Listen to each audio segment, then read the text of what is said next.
బండి సాయి భగీరథ పోక్సో కేసులో big twist. అదేంటంటే బండి సాయి భగీరథ్ ఫ్రెండ్స్ ఎవరైతే ఉన్నారో వారిపైన బాధితురాలు తల్లి పోలీసులకి ఫిర్యాదు చేసింది. వారికి కూడా నోటీసులు పంపించి వారిని కూడా విచారణ చేయబోతున్నారంటూ కూడా ఇప్పుడు ఒక వార్త వెలుగులోకి వచ్చింది. అలాగే వీరితో పాటు బండి సంజయ్ అలాగే జర్నలిస్ట్ సంగప్ప వీళ్ళిద్దరిని కూడా పోలీసులు విచారణకి పిలుస్తున్నారు. వారికి కూడా నోటీసులు ఇచ్చే అవకాశం ఉందంటూ కూడా చెప్తా ఉన్నారు.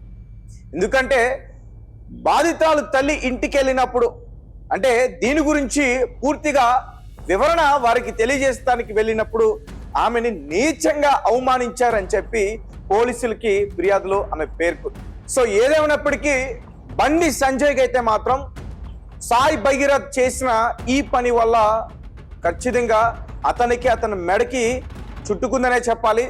అయితే ప్రస్తుతం సాయి భగీరథ్ చెర్లపల్లి జైల్లో రిమాండ్ ఖైదీగా ఉన్నాడు. ఇంకా బిఎన్ఎస్ సెక్షన్ 64(2)M కొత్తగా ఈ సెక్షన్ అతని పైన కేసు నమోదు చేశారు.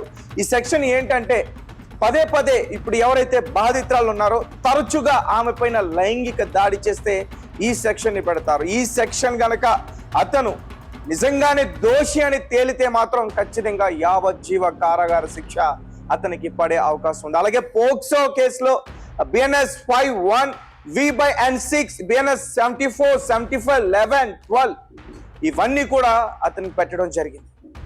సో ప్రస్తుతానికైతే బండి సంజయ్ మెడకి బండి సాయి భగీరథ్ చేసిన ఏదైతే ఈ పని ఉందో పూర్తిగా అతనికి అతని పదవికి మెడకి చుట్టుకుందనే చెప్పాలి.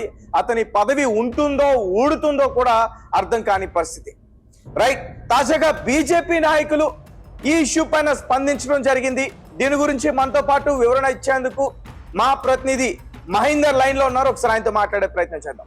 మహేందర్, చెప్పండి, బీజేపీ నాయకులు మొత్తానికి బయటకు వచ్చి అతను అరెస్ట్ అయిన తర్వాత చాలా మంది నోరు విప్పి దీనిపైన మాట్లాడే ప్రయత్నం చేస్తారు. ముందు నుంచి కూడా ఎవరు స్పందించలేదు. ఇప్పుడు తాజాగా తెలంగాణ స్టేట్ బీజేపీ ప్రెసిడెంట్ గా ఎవరైతే ఉన్నారో రామ్ చంద్రన్ ఇతను కూడా మాట్లాడారో అసలేంటి ఏం మాట్లాడుతున్నారో, అలాగే ఫ్రెండ్స్ కూడా నోటీసులు ఇచ్చి స్టేషన్ కి తీసుకొచ్చే అవకాశం కూడా ఉందని చెప్తున్నారు. దీనికి సంబంధించిన సమాచారం ఏంటి?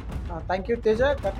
గడిచిన కొద్ది రోజులుగా పోక్సో కేసుకు సంబంధించి వివాదం ఇంకా చిక్కుమూడి విడినట్టుగా లేదు. ఇప్పటికే ఎవరైతే ఆరోపణలు ఎదుర్కొంటున్నారో ఆ వ్యక్తి కూడా జైలు పాలైనప్పటికీ ఈ కేసులో ఇంకా అనేక కోణాలను పోలీసులు బయటికి తీసుకొస్తున్న పరిస్థితి కనిపిస్తుంది. ముఖ్యంగా ఈ కేసును ఏదైతే అంటే బాధితురాలు ఈ కేసు పెట్టకుండా అడ్డుకునే ప్రయత్నం మొదట్లో జరిగినట్టుగా తెలుస్తుంది. అందులో భాగంగానే ఫిర్యాదుదారులు ఎవరైతే ఉన్నారో వారికి సంబంధించి ఇప్పటికే పోలీసులు ఇదే విషయాన్ని పోలీసుల దృష్టికి తీసుకుపోవడంతో పోలీసులు ఒక కీలక అడుగు ముందుకు వేశారని చెప్పి స్పష్టంగా అర్థమవుతుంది. అందులో భాగంగా బుజ్జగింపులు చేసేందుకు ప్రయత్నం చేసిన బీజేపీ నాయకులు కావచ్చు, లేదంటే మధ్యవర్తులు కావచ్చు, వారికి కూడా పోలీసులు నోటీసులు జారీ చేసి వారిని విచారించే అవకాశం కనిపిస్తుంది. అందులో భాగంగా ఒక సీనియర్ జర్నలిస్ట్ ఉన్నారు. అంతేకాకుండా ఎవరైతే కేంద్ర సహాయక మంత్రిగా ఉన్నారో, కేంద్ర హోం సహాయక శాఖ మంత్రిగా పనిచేస్తున్నారో తనను కూడా విచారించే అవకాశం కనిపిస్తుంది. అయితే ఇప్పటికీ ఈ నోటీసులు ఎప్పుడు జారీ చేస్తారు, ఎలా ఉండబోతుంది అన్నది కూడా ఒక ఆసక్తికరంగా మారింది. ముఖ్యంగా ఏదైతే ఆరోపణలు ఎదుర్కొన్న వ్యక్తి ఎప్పుడు అరెస్టు చేస్తారు, ఎప్పుడు అతన్ని అదుపులోకి తీసుకుంటారు అని చెప్పేసి ప్రశ్నల వర్షం వచ్చింది. కానీ ఇప్పుడు ఆయన అరెస్ట్ అవ్వడం, జైలుకు వెళ్ళడం, ఆ తర్వాత కూడా ఇంకా అనేక ప్రశ్నలు, అనేక అనుమానాలు వెలుగులోకి వస్తున్నాయి. ముఖ్యంగా పేట్ బషీర్బాగ్ పోలీస్ స్టేషన్లో జరిగిన ఏదైతే ఈ సంఘటన పైన అనేక కోణాలను పోలీసులు వెలుగులోకి తీసుకొచ్చే అవకాశం అయితే కనిపిస్తుంది.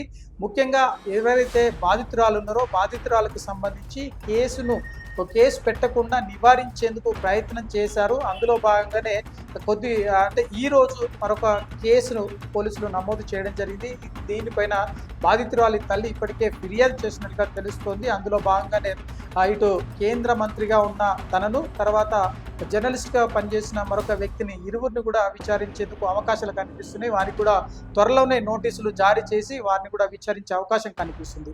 ఇక ఎవరైతే ఆరోపణలు ఎదుర్కొన్న వ్యక్తి ఉన్నారో ఆ వ్యక్తికి సంబంధించి వారి ఫ్రెండ్స్ కావచ్చు, లేదంటే గడిచిన అంటే డిసెంబర్ నుండి సుమారుగా 3 నెలల పాటు జరిగిన సంఘటనల విషయంలో ఎవరైతే ఆరోపణలు ఎదుర్కొన్న వ్యక్తికి సంబంధించి స్నేహితులను కూడా పోలీసులు విచారించేందుకు కసరత్తు చేస్తున్నారు. అందులో భాగంగానే ఒక్కొక్క అంశాన్ని అంటే ఈ పోలీసుల ఇన్వెస్టిగేషన్ అయితే కొనసాగుతూ ఉంది. అంతేకాకుండా ఈ ఇన్వెస్టిగేషన్లో వచ్చిన ఆధారాలతో ఈ కేసు నిలబడుతుందా లేదా ఊగిపోతుందా లేదంటే వీగిపోతుందా అన్నది కూడా తెలిసే అవకాశం కనిపిస్తుంది.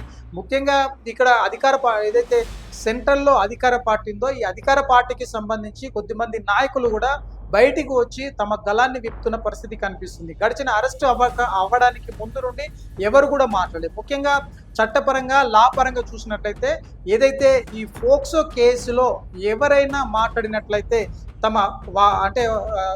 ఏదైతే వారు మాట్లాడే హక్కును వినియోగించుకోవచ్చు, కానీ పూర్తి స్థాయిలో ఎక్కడ కూడా వారి పేర్లను కానీ మిగతా వారి పేర్లను కానీ చెప్పడానికి వీలు లేదు అని చెప్పి స్పష్టంగా ఈ చట్టం చెప్తుంది. అందులో భాగంగానే ఈ చట్టంలో ఏ విధంగా ఉన్నాయో ఆ చట్టాలకు లోబడి మాత్రమే మాట్లాడాల్సి ఉంది. ముఖ్యంగా మనం ఇక్కడ గమనించినట్లయితే రాష్ట్ర బీజేపీ పార్టీకి సంబంధించిన 2 నాయకులు మొదట మాట్లాడడం జరిగింది. ముఖ్యంగా కేంద్ర మంత్రిగా ఉన్న ఒక నాయకుడు మాట్లాడుతూ ఇప్పటికైతే ఈ కేసులో విచారణ కొనసాగుతున్న నేపథ్యంలోనే ఎవరైతే ఆరోపణలు ఎదుర్కొన్న వ్యక్తి పూర్తి స్థాయిలో లొంగిపోవడము, ఆ తర్వాత రిమాండ్కి పంపించడం జరిగింది. కాబట్టి తదుపరి విచారణ అంతా చట్టం చూసుకుంటుంది, పోలీసులు చూసుకుంటున్నారు, దీనిపైన ఎవరు కూడా మాట్లాడాల్సిన అవసరం లేదు అని చెప్పి ఆయన ఫుల్ స్టాప్ పెట్టడం జరిగింది.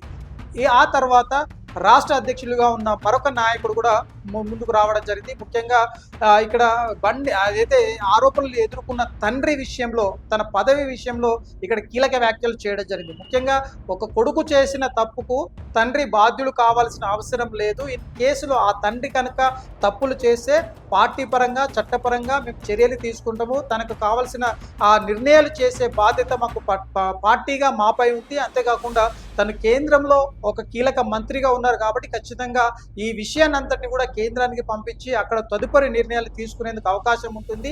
మంత్రి పదవిని తొలగిస్తున్నామా లేదా అన్నది కూడా కేంద్రం తీసుకునే నిర్ణయం పైన ఆధారపడి ఉంది.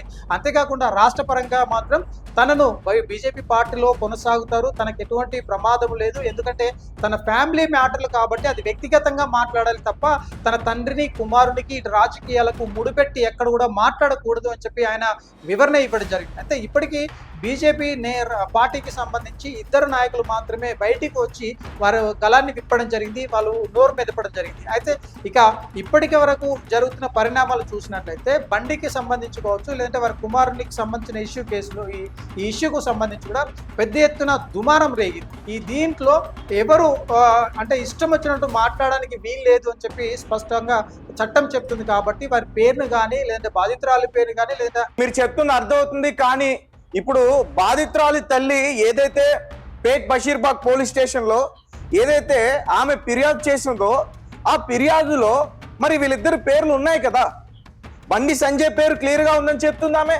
వాళ్ళ ఇంటికి వెళ్ళినప్పుడు అవమానించాడంటూ కూడా మరి ఆ ఫిర్యాదులో చెప్పింది.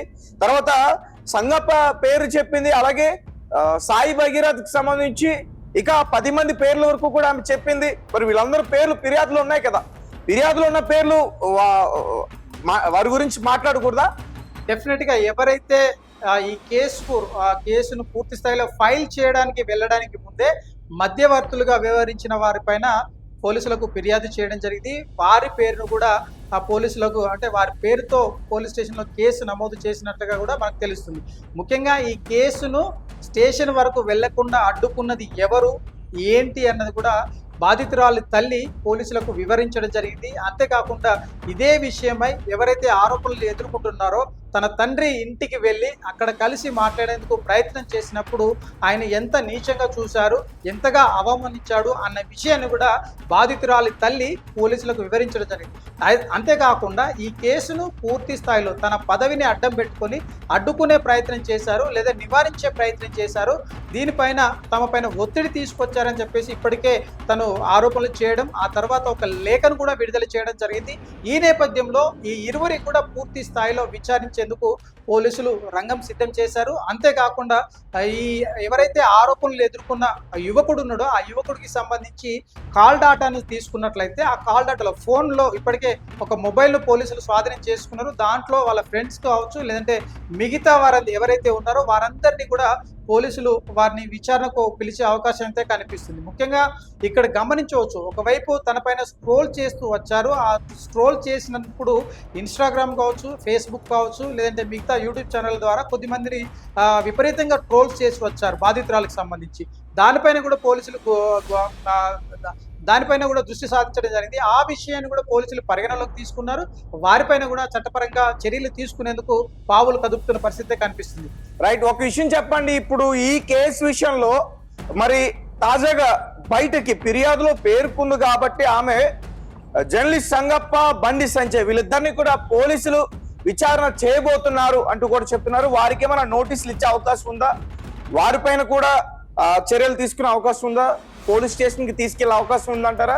తప్పకుండా. ఎందుకంటే గడిచిన కొద్ది రోజులుగా చూసుకున్నట్లయితే ఈ కేసుకు సంబంధించి ఎవరెవరు ప్రభావితం చేసేందుకు వాళ్ళు దానికి వారు ప్రభావితం చేసేలాగా వ్యవహరించారన్న కోణంలో కూడా పోలీసులు దర్యాప్తు చేస్తున్నారు. ఇన్వెస్టిగేషన్ జరిగే కొద్దీ ఎంతమందికి నోటీసులు ఇస్తారు, ఎంతమందిని విచారణకు పిలుస్తారు, ఎంతమందికి నోటీసులు ఇవ్వాలన్నది కూడా చట్టపరంగా పోలీసులు తీసుకునే చర్యలపైన ఆధారపడి ఉంది. వారు కూడా ఇప్పటికే అంటే సమగ్రంగా విచారణ చేసి ఎవరైతే బాధితురాలు ఇచ్చిన ఫిర్యాదును పరిగణలోకి తీసుకొని ఎవరెవరికైతే నోటీసులు ఇవ్వారో వారందరినీ లిస్ట్ కూడా రెడీ చేసినట్లుగా తెలుస్తుంది. అందులో భాగంగానే ముఖ్యంగా ఈ ఇరువురు ఎవరైతే మధ్యవర్తిగా వ్యవహరించిన వ్యక్తి కావచ్చు, లేదంటే బాధితులు ఎవరైతే ఆరోపణలు ఎదుర్కొన్న వ్యక్తికి సంబంధించి తండ్రిని కూడా విచారించేందుకు అవకాశం కనిపిస్తుంది. వారికి కూడా త్వరలోనే వారికి నోటీసులు జారీ చేసి వారిని పిలిపించి ఇక్కడ పోలీస్ స్టేషన్కి పిలిపించేందుకైతే ఎక్కువ అవకాశం ఉంది. ఎందుకంటే ఈ కేసులో పూర్తి స్థాయిలో ధన బలం కావచ్చు, లేదంటే అధికార బలంతో ప్రభావితం చేసే అవకాశం ఉంది కాబట్టి ఖచ్చితంగా వారిని పోలీస్ స్టేషన్కి పిలిపించి ఇక్కడే సిట్ ముందు మరి ఇన్వెస్టిగేషన్ చేసేందుకు విచారించేందుకు అవకాశం కనిపిస్తుంది. Right, thank you. సో బండి సాయి భగీరథ్ అయితే ఖచ్చితంగా 10 ఏళ్ల జైలు శిక్ష పడే అవకాశం ఉంటుందని చెప్తున్నారు. అలాగే యావజ్జీవ కారాగార శిక్ష పడే అవకాశం కూడా ఉందని చెప్తున్నారు. మరికొంతమంది ఉరి శిక్ష వేయాలంటూ చెప్తున్నారు. ఎన్కౌంటర్ వేయాలని చాలా మంది కమెంట్స్ చేస్తా ఉన్నారు. సో ఏదేమైనప్పటికీ బండి సాయి భగీరథ్ చేసిన ఈ పని వల్ల వ్యక్తిగతంగా బండి సంజయ్కి చాలా చాలా రాజకీయంగా డ్యామేజ్ అయింది. ఈరోజు అతను అంటే నచ్చని వారు, అతన్ని వ్యతిరేకించేవారు, బీజేపీ పార్టీని వ్యతిరేకించేవారు ఈరోజు చాలా అతని గురించి దారుణంగా మాట్లాడుతున్న పరిస్థితి. అయితే దీనంతటికి కూడా కారణం సాయి భగీరథ్ చేసిన ఈ పొరపాటు వల్ల కార్పొరేటర్ నుంచి హోమ్ మినిస్ట్రీస్ సహాయకంగా ఎదిగిన ఆయనకు, అంటే కేంద్ర మినిస్టర్ వరకు కూడా ఎదిగిన ఆయనకు ఈరోజు తెలంగాణ రాష్ట్రంలో తలదించుకునే పరిస్థితి. తలదించుకోవడమే కాదు, ఈరోజు ఆ పదవి ఉంటుందా ఊడిపోతుందా అనేది కూడా అర్థం కాని పరిస్థితిలో అతను ఉన్నాడు. సో ఒక పక్క చాలా ఆరోపణలు ఎదుర్కొంటూ ఉన్నాడు. ఈ కేసుకి సంబంధించి చాలా ఇన్వెస్టిగేషన్ ఇంకా నడిచే అవకాశం కూడా ఉందని చెప్తా ఉన్నారు. మరి చూద్దాం, సంగప్పని అలాగే బండి సంజయ్ని కూడా పోలీసులు అదుపులోకి తీసుకుని విచారణ చేస్తారా? బాధితురాలు తల్లి ఆ రోజు ఇంటికి వెళ్ళినప్పుడు అసలు ఏం జరిగింది? స్టేషన్ వరకు రాకుండా సెటిల్మెంట్ చేయాలని చెప్పి ప్రయత్నించారా? దీని గురించి పోలీసులు త్వరలోనే ఒక వివరణ ఇచ్చే అవకాశం అయితే ఉంది. సో చూద్దాం దీనికి సంబంధించిన ఇంకా డీటెయిల్స్.